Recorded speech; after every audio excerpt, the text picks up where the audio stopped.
Bakıda gənc iş adamı idman zalında məşq edən zaman qəfildən ölüb. Xocalı TV Yeni Sabaha istinadla xəbər verir ki, hadisə paytaxtdakı idman zallarından birində baş verib. 35 yaşlı Toğrul Tapdıqzadə idman zalında məşq etdiyi vaxt birdən halı pisləşib. Zalda olanlar ona yardım göstərməyə çalışıb.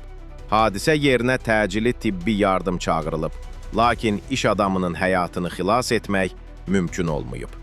Mərhum bugün Bakıda dəfn olunacaq. Qeyd edək ki, Tapdıqzadə Toğrul Yaşaroğlu 1990-cı ildə anadan olub. Əslən Laçın rayonundandır. Ailəlidir. 4 övladı var. O, iş adamıdır.